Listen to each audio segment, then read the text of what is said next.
Today I'm going to show you how to make a superfood that'll last a lifetime without refrigeration. And it's so nutritious you'll never have to stockpile another food. The food's called Pemmican, and it was widely in use by the natives of North America and also by the Western explorers who would go for months without contact with civilization. In the 19th century, even British soldiers had an iron ration of 4 ounces of pemmican.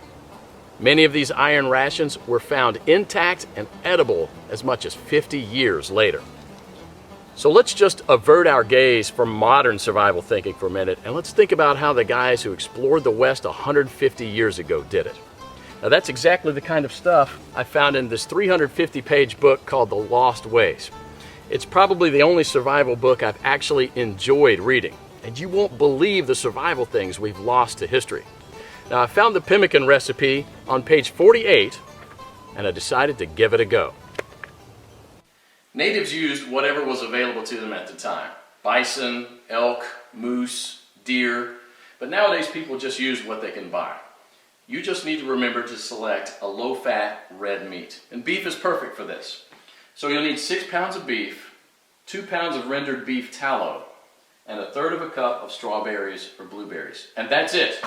Don't include nuts, seeds, vegetable oils, grains, beans, or dairy products of any kind. Now the first step is to dry the meat and blueberries. First you need to slice the meat very thin. You can use a very sharp knife like this one, or you can keep the beef in the freezer a few hours before slicing it.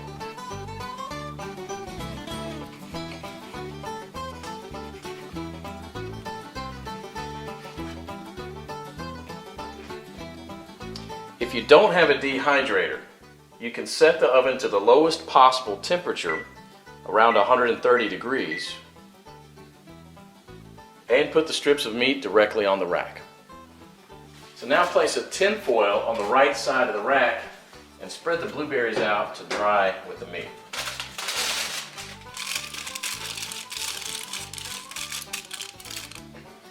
Place the rack back inside and crack the oven door to prevent moisture buildup. Let this dry for about 15 hours or until it's crispy. 150 years ago, people dried their meat by building a wooden pyramid over a small fire and hanging the meat slices on that. After 15 hours, this is what you should get. Toss it in the food processor until it becomes a powder. Do the same with the blueberries. In the old days, they grind it with a rock to crush it into a powder. Generally, well-dried meat will weigh just slightly less than 1/3 of its raw weight. Therefore, 6 pounds of raw lean meat will yield about 2 pounds of thoroughly dehydrated meat. For our next step, we need to cut the fat into small pieces about a 1/2 inch square.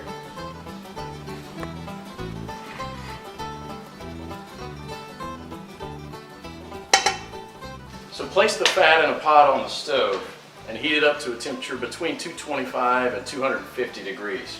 And you don't gain anything from getting it any hotter than that other than destroying the fatty acids, which we want to do as little as possible.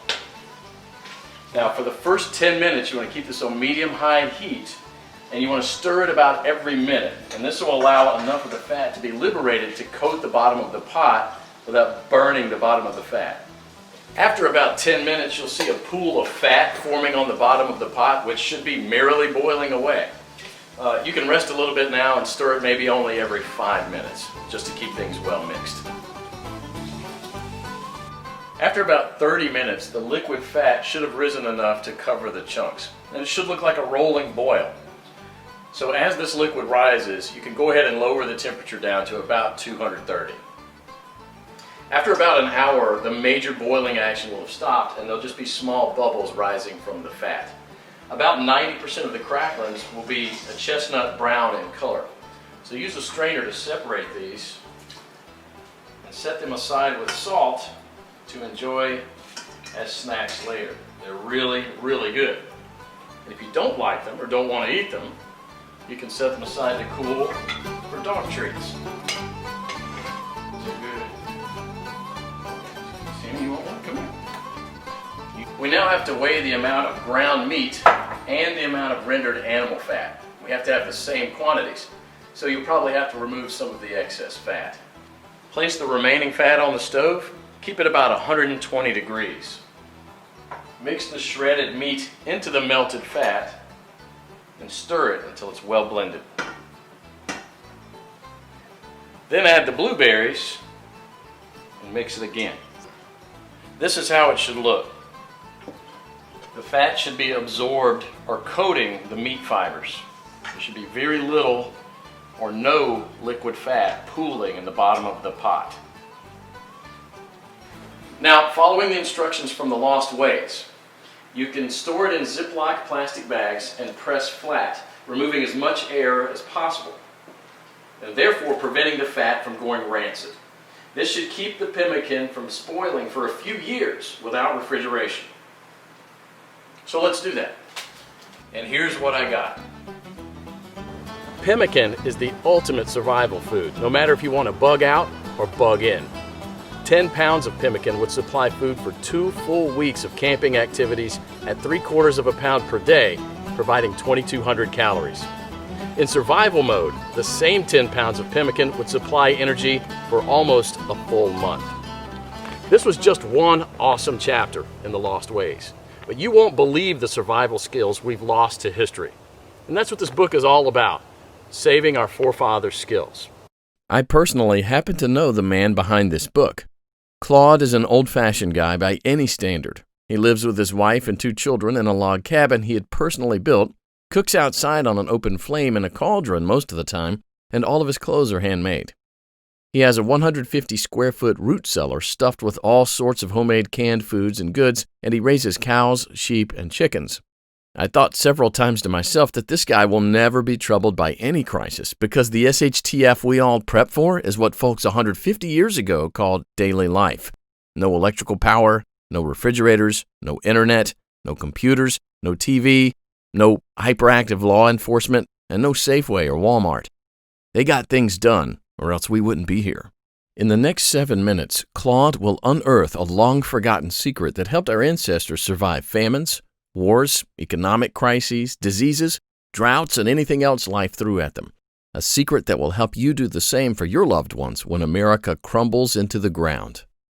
He's also going to share with you 3 pioneer lessons that will ensure your children will be well fed when others are rummaging through garbage bins. In fact, these 3 old teachings will improve your life, just as they did for me, immediately once you hear them. My name is Claude Davis. You may know me from my website, askaprepper.com, or you may have seen my warnings in the media, but few of you know me personally. My story is emotionally heavy, with struggles and disappointments, but also with a faith in God and a strong will to survive that finally led me being here. So pay close attention, because this video will change your life for the good. Lesson number 1, don't take anything for granted. My grandparents from my father's side came to America from Ukraine just before the Second World War and started a small farm in Texas where I grew up without missing a thing. But my grandfather wasn't so lucky. When he was only 12 and still in Ukraine, he survived one of the most horrific famines. Of the 100 families that lived on his street, only 20 survived. So what you're about to hear is a real recollection, as it was written in a personal journal just after the crisis by one of his neighbors. Where did all the bread disappear? I do not really know. Maybe they've taken it all abroad. The authorities have confiscated it, removed it from the villages, loaded grain into the railway coaches, and took it away someplace. They've searched the houses and taken away everything, to the smallest thing. All the vegetable gardens, all the cellars were raked out, and everything was taken away. It was so dreadful that every day became engraved in my memory. People were lying everywhere as dead flies. The stench was awful. Many of our neighbors and acquaintances from our street died.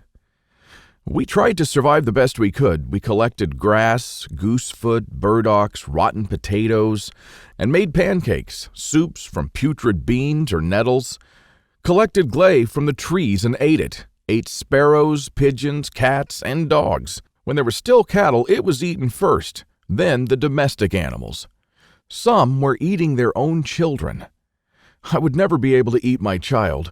One of our neighbors came home when her husband, suffering from severe starvation, ate their own baby daughter.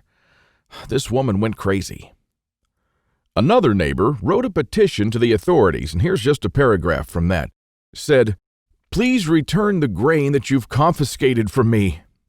If you don't return it, I'll die. I'm 78 years old and I'm incapable of searching for food for myself."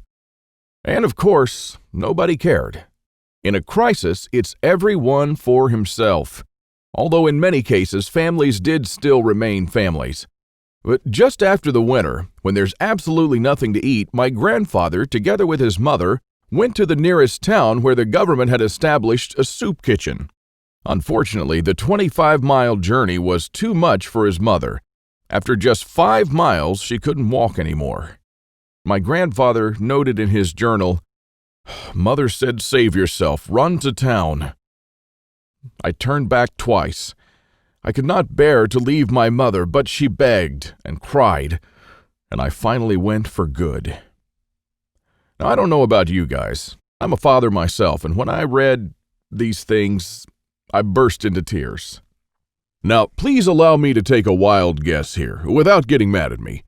Your life's not perfect, but at least you have a computer or a mobile device to watch this video on. Your fridge is probably half full, and while you have your problems, starvation is not one of them. And even though your job or retirement could be more enjoyable, you probably have enough money to at least get by. And that's great. But make no mistake taking this for granted. History has shown us many times that it can all fly away in a split second. The biggest misstep that you can take now is to think that this can never happen in America or to you. All that my grandfather and our ancestors who came here and formed America lived through would be in vain without lesson number 2. Those who cannot remember the past are condemned to repeat it. Now, call me old-fashioned, I don't care, but I completely believe in America and what our ancestors stood for. They all had a part in turning this land into one of the most powerful countries in the world. Many died and suffered before a creative mind found an ingenious solution to, maybe, a century-long problem. Now, believe it or not, our ancestors' skills are all covered in American blood. And this is why these must be fought for, protected, and handed on for them to do the same for our children and our children's children. But now, my friends, we're sitting on the edge of oblivion. Our fathers and grandfathers were probably the last generation to practice basic things like building a root cellar